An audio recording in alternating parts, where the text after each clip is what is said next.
সুপ্রিয় দর্শক, এই মুহূর্তের সবথেকে বড় খবর। দর্শক, আদালতের নির্দেশকে অবমাননা করে একেবারে ভরা এজলাস থেকে ইউনিফর্ম সহ রাজ্যের পুলিশ আধিকারিক গ্রেপ্তার। আর এই ঘটনায় গোটা রাজ্য জুড়ে নতুন করে শোরগোল পড়ে গিয়েছে।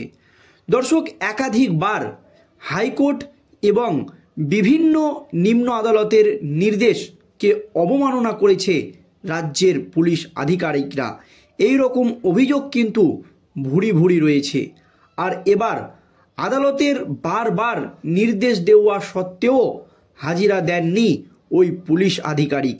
তারপরই আদালতের বিচারপতির একেবারে চরম পদক্ষেপ। ভরা এজলাসে ইউনিফর্ম সহ ওই পুলিশ আধিকারিককে গ্রেপ্তারের নির্দেশ দেন বিচারপতি। এতেই ওই আদালত চত্বরে ঘটে যায় একেবারে ধুন্ধুমার কাণ্ড, যার জেরে অস্বস্তিতে পড়েছে রাজ্যের শাসক দল তৃণমূল কংগ্রেস এবং পুলিশ মন্ত্রী মুখ্যমন্ত্রী মমতা ব্যানার্জি। ঠিক কী হয়েছে, কেন ওই পুলিশ আধিকারিককে গ্রেপ্তারের নির্দেশ দিলেন বিচারপতি, কিভাবে তিনি আদালতের নির্দেশকে অবমাননা করেছে, দর্শক দেখুন। মামলার তৎকালীন তদন্তকারী অফিসারের বিরুদ্ধে আদালত অবমাননার অভিযোগ। এবার তাকেই বিচার বিভাগীয় হেফাজতের নির্দেশ দিলেন বিচারক। সরকারি আইনজীবী সৌমেন দত্ত নিজে কথা জানিয়েছেন। শুক্রবার এই নির্দেশ দেন তমলুক জেলা ও দায়রা আদালতের দুই বিচারক। নির্দেশ দেওয়ার পরেই আদালত চত্বর একেবারে উত্তাল হয়ে ওঠে। আদালত এর সূত্রে উদ্ধৃত করে একটি নামী সংবাদ মাধ্যমের প্রতিবেদনে দাবি করা হয়েছে, ঘটনাটি 2018 সালের জুন মাসের। পারিবারিক বিবাদকে কেন্দ্র করে কোলাঘাট থানায় একটি মামলা দায়ের করা হয়েছিল। শালুকা গ্রাম নিবাসী গৃহবধূ তনুজা খাতুন খুনের চেষ্টার অভিযোগ আনেন। একই সঙ্গে অভিযোগ ওঠে দুই মহিলা সহ পরিবারের বাকি সদস্যদের বেধড়ক মারধর করা হয়েছে। মামলা দায়ের হওয়ার পর তদন্তের নামে কোলাঘাট থানার পুলিশ। সেই মামলার তদন্তকারী অফিসার ছিলেন ওই থানার তৎকালীন এসআই সুব্রত দাস গুপ্ত। বর্তমানে তিনি বদলি হয়ে হাওড়ার দাসনগর থানায় রয়েছেন। 2019 সাল থেকে তমলুক থানায় এই মামলার শুনানি শুরু হয়।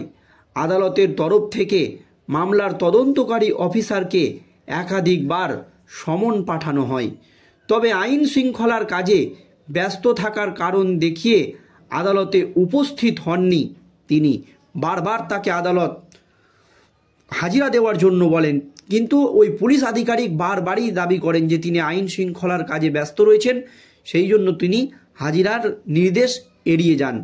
এরপরই বদলি হওয়ায় ওই তদন্তকারী অফিসারের কার্যকলাপ নিয়ে মামলার পর্যবেক্ষণে অসন্তোষ প্রকাশ করে তা লিপিবদ্ধ করেন ওই বিচারক। অভিযোগ, পরবর্তীতে মামলার নিষ্পত্তিতে সংশ্লিষ্ট পুলিশ আধিকারিককে আদালতে উপস্থিত হওয়ার নির্দেশ দিয়ে কার্যত গ্রেপ্তারি পরোয়ানা জারি করা হয় আদালতের তরফ থেকে। ওই পুলিশ আধিকারিককে যাতে গ্রেপ্তার করা হয়, এই নিয়ে কিন্তু আদালত গ্রেপ্তারি পরোয়ানা জারি করতে বাধ্য হয়।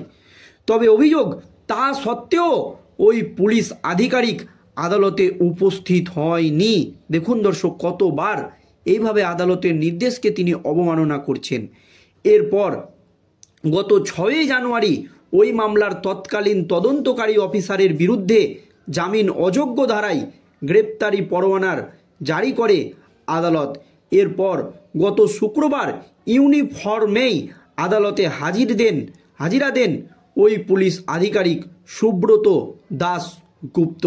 শুনানির সময় ওই অফিসারকে বলা হয় কেন তাকে বিচার বিভাগীয় হেফাজতে নেওয়া হবে তার কারণ দেখাতে। শেষমেশ বিচারকের কাছে ওই অফিসার ক্ষমা প্রার্থনা করেন। তিনি বলেন, প্রার্থনা করে আমাকে ক্ষমা করে দেন, দয়া করে আমাকে ক্ষমা করে দেন। এই কথা তিনি বারবার বলতে থাকে বিচারকের সামনে। তবে শেষ অবধি বিচারক তাকে এদিনের বিচার বিভাগীয় হেফাজতেরই নির্দেশ দেন।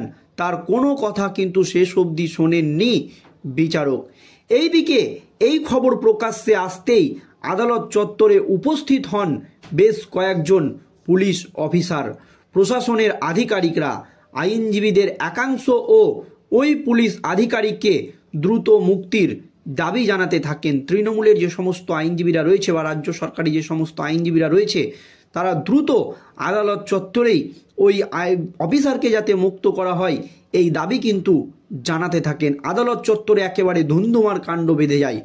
তবে এই ঘটনায় আইনজীবীদের আরও একটি অংশের বক্তব্য শোনার পর ওই নির্দেশই বহাল রাখেন বিচারক, অর্থাৎ তাকে গ্রেপ্তারি করা হয়। তাদের কোনো রকম কথা কিন্তু শোনেননি বিচারক। এই নিয়ে উত্তাল পরিস্থিতি তৈরি হয় ওই আদালত চত্বরে। ওই আদালত চত্বর একেবারে উত্তাল হয়ে যায় এই গ্রেপ্তার করার পরই।